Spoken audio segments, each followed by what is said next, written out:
Namaskar. Very, very happy to be connected with all of you today. Thank you for having me.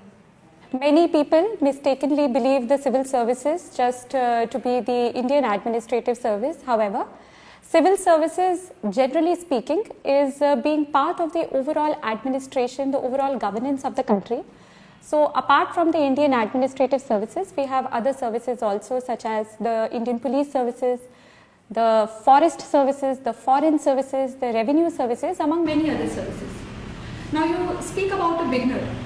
तो अगर हम एक beginner की बात करें जो बस ये जानता है कि मुझे यूपीएससी एग्ज़ाम करना है, मुझे सिविल सर्वेंट बनना है, तो of course the very first baby step would be कि आप यूपीएससी की वेबसाइट पे जाएं, देखें कि एग्ज़ाम जो कंडक्ट हो रही है वो कब कंडक्ट हो रही है, which is the next date of application, syllabus क्या है, उस वेबसाइट पे even previous year question papers available हैं, तो एग्ज़ाम में किस टाइप के क्वेश्चन पूछे जाते हैं, तो एक बहुत ही बेसिक फील लेने के लिए आई थिंक एन एस्पिरेंट का सबसे फर्स्ट बेबी स्टेप होगा कि एक यूपीएससी वेबसाइट पे जाके हर चीज़ चेकआउट करे कि अच्छा है क्या exactly.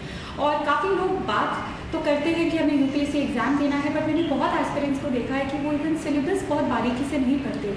So one must carefully go through in a very detailed fashion the syllabus of the UPSC examination. So that is the first thing I would recommend for a beginner. So the UPSC examination is divided into say 3 phases. So the first phase is that of the preliminary examination, जिसमें objective type questions, multiple choice questions पूछे जाते हैं. The second part of the examination is that of the mains examination, which is comprising of the written papers, and the third part, the third phase is the interview or the personality test. तो ये 3 phases हमारी UPSC examination के examination बनाते हैं। काफ़ी बच्चे जिनसे मैं भी इंटरेक्ट करती हूँ, एस्पिरेंट से इंटरेक्ट करती हूँ, तो वो पूछते हैं कि मैम अभी हम स्कूल में हैं और हमें यूपीएससी एग्जामिनेशन देना है या हम कॉलेज में हैं।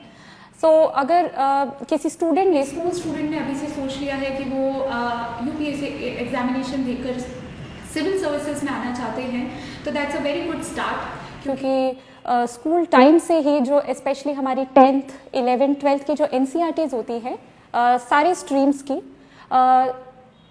दे form a huge part of the UPSC syllabus. तो अगर आप एक स्कूल स्टूडेंट हैं अभी जो as a career civil service को टारगेट कर रहे हैं, तो प्लीज़ अपनी स्कूल की पढ़ाई जो कि स्पेसिफिकली एनसीईआरटीज हैं उस पर बहुत ज़्यादा ध्यान दीजिए, क्योंकि ये काफ़ी बड़ा चंक है ओवरऑल यूपीएससी सिलेबस का। कोई कॉलेज में है तो अभी से आप अपने ग्रेजुएशन सब्जेक्ट को अपने ऑप्शनल सब्जेक्ट की तरह देख सकते हैं और अभी से एक ऑप्शनल सब्जेक्ट की तरह उसकी तैयारी कर सकते हैं।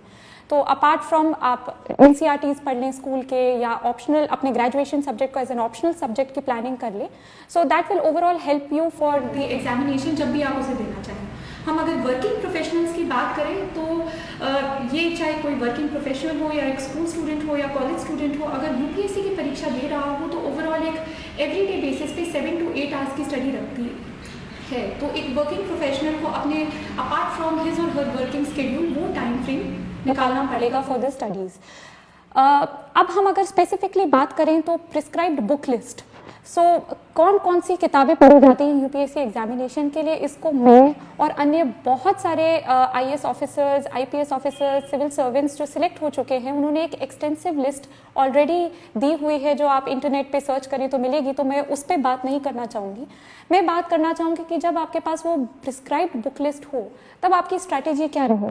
तो स्ट्रैटेजी ऑफकोर्स रहेगी कि आप उसे स्टडी करेंगे, प्रिपेयर करेंगे, उन बुक्स को आप मेमोराइज करेंगे, रिवाइज करेंगे। और मेरी इसमें स्पेसिफिकली प्रीलिम्स या मेंस के लिए ये एडवाइस रहेगी कि जो बुक्स हैं उनको मिनिमम आप 3 to 4 टाइम्स रिवाइज कर सकें before going for the examination, because then that will make you very familiar with what will be asked या what can be asked in the examination.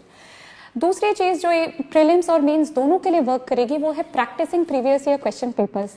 तो आप प्रीवियस 10 ईयर्स के question papers को बहुत extensively study करें, उन्हें attempt करें, उसके क्वेश्चंस देखें, उससे आपको आइडिया भी लगेगा कि किस टाइप के क्वेश्चंस अगली एग्जाम में पूछे जा सकते हैं। इसके अलावा मॉक टेस्ट पेपर्स जो आपको मार्केट में मिल जाएंगे, जो वेबसाइट्स पे मिल जाएंगे, कोचिंग इंस्टीट्यूट्स में मिल जाएंगे, बहुत सारे जरिए हैं। तो जो मॉक टेस्ट पेपर्स है उनकी बहुत अच्छी प्रिपरेशन करें, क्योंकि वो आपको बताएंगे कि करेंटली कौन कौन से ऐसे क्वेश्चंस हैं जो यूपीएससी अपनी एग्जामिनेशन में पूछ सकता है। So practicing, revising, memorizing, these are the 3 pillars जो प्रीलिम्स और मेंस के लिए एक स्ट्रैटेजी आपके लिए बेनिफिशियल साबित हो सकती है। फाइनली अगर हम बात करें पर्सनालिटी टेस्ट के लिए, तो बहुत सारे एस्पिरेंट्स इस पे भी बात करते हैं कि मैम हमारे स्पीकिंग स्किल्स अच्छे नहीं है, कम्युनिकेशन स्किल्स अच्छे नहीं हैं। तो ऑफकोर्स पर्सनालिटी टेस्ट जो कि इंटरव्यू है वो काफ़ी ज़्यादा निर्भर करेगा कि आप कितना अच्छा अपने जो आपके ख्याल हैं, जो आपके थॉट्स है, how well you can put them into words. So of course you have to improve your speaking skills, and again ये प्रैक्टिस से होता है। सो आप चाहे मॉक इंटरव्यू टेस्ट लें या सिंपली एक मिरर के सामने प्रैक्टिस करें, but you have to practise how you present your thoughts in words and expressions. Apart from that, interview के लिए आप ऑलरेडी डिटेल्ड एप्लीकेशन फॉर्म जो भरते हैं उसमें आप खुद की ही बहुत सारी डिटेल्स बता देंगे, what has been your educational background, what are your hobbies, what are your extra curriculars, what are your interest, और काफ़ी सारे क्वेश्चंस इंटरव्यू पे जो आप खुद इन्फॉर्मेशन इसमें सप्लाई करते हैं उसी से पूछे जाते हैं। अपार्ट फ्रॉम दिस, जो प्रीलिम्स, मेंस या पर्सनालिटी टेस्ट की हम बात करें, एक चीज़ जो तीनों में कॉमनली होल्ड करती है वो है that you are very good in current affairs. तो आपको रोज़ न्यूज़पेपर पढ़ना आपके लिए मैंडेटरी है, आप करंट अफेयर मैगजीन्स पढ़ते रहिए। This will keep you abreast of current affairs, और इन तीनों फेजेस में करंट अफेयर्स से कुछ ना कुछ रिलेशन में कोई ना कोई क्वेश्चन आता ही आता है। So this is one thing which will be common.